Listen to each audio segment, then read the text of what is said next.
A showcase dropped some super sick games. We've got a new update for Nintendo Switch Online's expansion pack. Switch sales are down and more in today's Good Morning Mario and Good Morning Switch fans. Hope you're all doing fantastic, roaring through the day like Bowser, the king of Koopas himself. I got a lot to share with you, a lot to talk about, so I'm ready to roll. Hit that like button if you enjoy these videos. I'm Zach from SwitchForce. This is the best place to get your Nintendo news in about minutes flat. We're kicking it off with the brand new showcase that dropped a few hours ago. This is THQ Nordic showcase, kind of cleaning up the summer. Obviously, Nintendo, Ubisoft, the big companies went more in the beginning of the summer, but we did have a THQ Nordic showcase today, and there was some pretty fun stuff.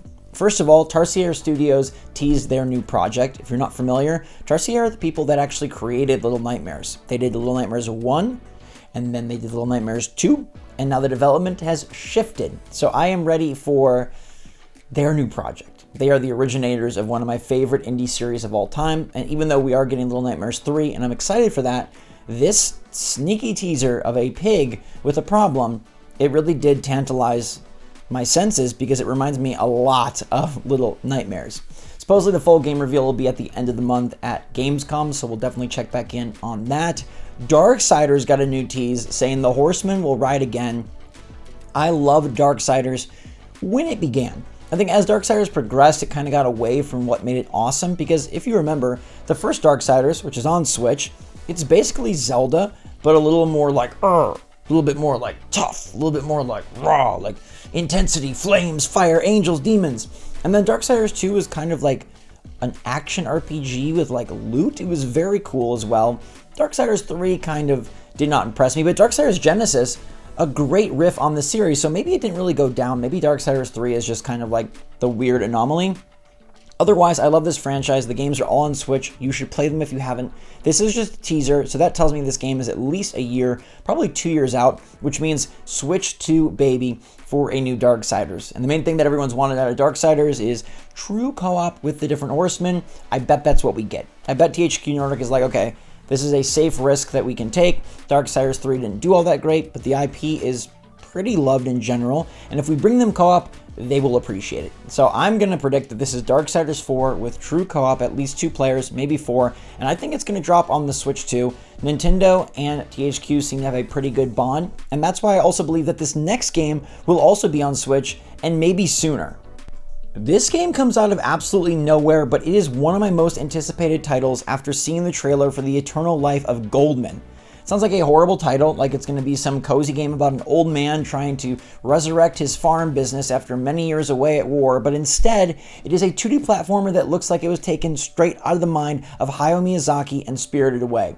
Something about this just reeks with everything I love about awesome smaller games. It is a 2D platformer with awesome hand-drawn art, boss battles, crazy platforming, incredible animation, and this whole like weird fairy tale myth gods type world blended together, and like a little bit of Cuphead at the same strange time without some of the, scratches on the film.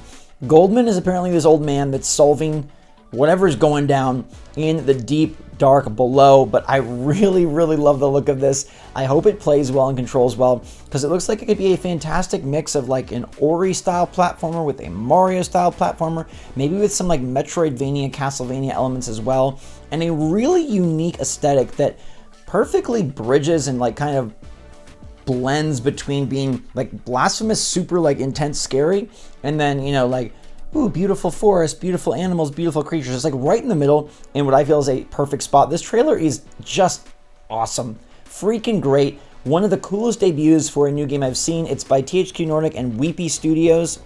I assume this is coming to Switch because they confirmed it's coming to Switch, and that is a good deal. No release date, no release window, but it's a big gameplay trailer, so I hope that it's out soon. It looks like it's pretty far along. This would be phenomenal to come out towards the end of the year, THQ Nordic. If not, early 2025 would fit nicely as well. Now, Nintendo surprised the heck out of me with their latest Game Boy Advance update for Nintendo Switch Online. This one is kind of a brain burner because this game is for sale on Switch. Nintendo typically is very cautious with how they handle these things, and they've been very tepid with the Game Boy releases of Pokemon titles. We're getting Pokemon Mystery Dungeon. Red Rescue Team. I guess this is their hybrid, compromise. You get Red Rescue, you do not get the blue version. But what's so bizarre about Mystery Dungeon Red Rescue Team coming to the expansion pack is that this is part of the package known as Pokemon Mystery Dungeon Rescue Team DX. This game released on Nintendo Switch back in 2020. It was sort of like, hey, here's a remaster we can throw out. And it was both Red Rescue and it was Blue Rescue. Now, why are we only getting Red Rescue, and why are we getting Red Rescue at all when there's all these other Pokemon games that people really want and that wouldn't sort of sabotage the sales of an already existing Switch game? You can't play Pokemon Gold and Silver on Switch, throw them on NSO. You can't play Pokemon Pinball on Switch, throw it on NSO. But you can play Pokemon Mystery Dungeon with the Rescue DX version, so this is very bizarre. It's dropping on August 9th. I guess it's a good first step to getting more Pokemon games on Nintendo Switch Online, but I'm gonna say something sad, which is I think that TPC and Nintendo stay on the periphery when it comes to Pokemon releases.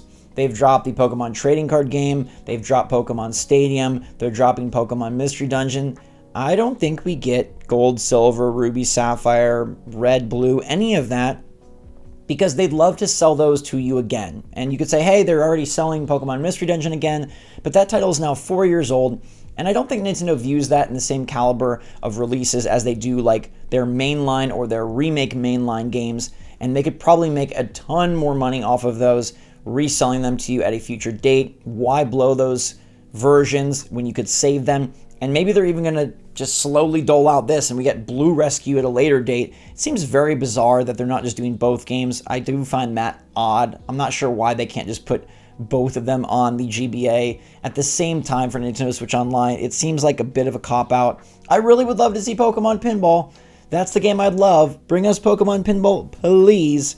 Definitely not remaking that. Or maybe they are. Perhaps they will. But I would not get your hopes up that this is a sign of mainline Pokemon games coming to Switch Online. If anything, I would say this is a sign that mainline Pokemon games are not coming, because it's Red Rescue and just Red Rescue, and it's Pokemon Mystery Dungeon, and this was developed by Chunsoft, and it's not a mainline game, and it's something that they can put out to show Pokemons on NSO without actually having to, give over the main titles that they hold so near and dear. But maybe they should, because Nintendo profits are down a humongous amount, down 55% year over year as we wait for Nintendo Switch 2. Now, Nintendo released their fiscal reports for Q1 2025, which is going to be your March, or your April rather, through June. This is a slower period for Nintendo. It's a slower period, I guess, this year for the gaming industry as a whole. They didn't really have much massive coming out, and in comparison to last year where you had Tears of the Kingdom, it makes a ton of sense that the sales would be way down, profits would be way down, but it does reveal more and more that this system is in its final waning breaths. Now, they're still selling Switches, they still are making money, but it's very concerning, I'm sure, to investors when you have a 55% drop. Now, Nintendo is saying they're not going to be changing their forecast even though sales have slowed down. So that to me says, you know what? That Switch 2 is coming, and it's coming quickly. They're not changing forecasts. They're holding true. They're not revealing anything yet. There was no Q&A attached to this fiscal call. It was just literally the report of the earnings. Nobody could ask about what's going on. They are in a hold pattern, but that pattern is going to bust open at some point.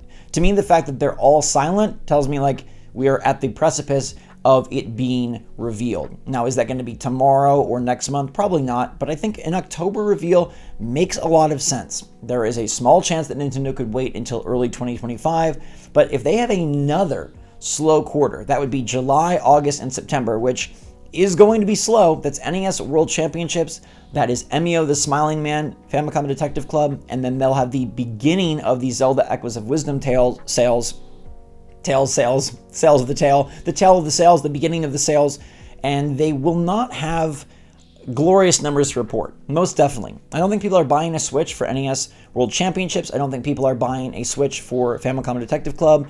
I think some people might buy a Switch and at least be very excited about Echoes of Wisdom, but as a 2D Zelda, it's not going to probably have as much pull and as much enthusiasm as Tears of the Kingdom did, of course, and therefore numbers are going to be very soft.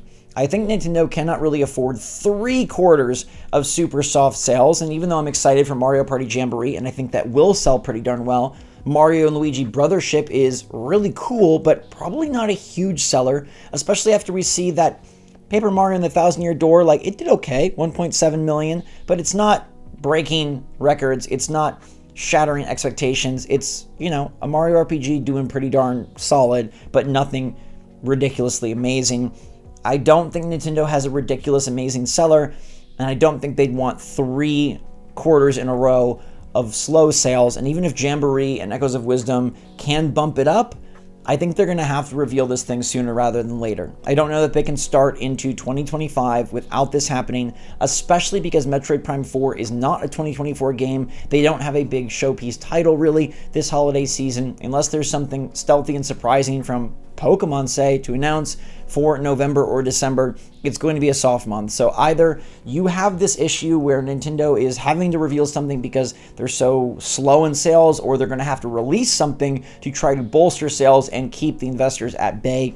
In some ways, while this is a downturn and sad news, it's kind of the best news possible, because in my opinion, the worst case scenario would be kind of a ho-hum release, like still cool games, but no mega sellers, and yet sales are still super up. System sales are still super up. Software sales are still super up. Nintendo might be like, well, we don't have to release anything, and in fact, we can just keep coasting, but now they can't. 55% drop year over year is nothing to sneeze at. I think that's a significant amount for both the execs at Nintendo and the investors and shareholders, so expect to see movement gearing up here. We will have more games coming out, obviously. I'm very much looking forward to those, but I think Nintendo, their transition is definitely like the ball has started to roll. Because of things like this, the ball is rolling. Obviously, we know that Switch is winding down, but then you get a report like this and it's like, okay, this ball is going to start picking up steam as we progress through the rest of 2024. But let me know what you think of some of the awesome new THQ Nordic announcements, new game from Tarsier, new Darksiders, and the freaking Eternal Life of Goldman looking so sick and sweet. One of my new anticipated games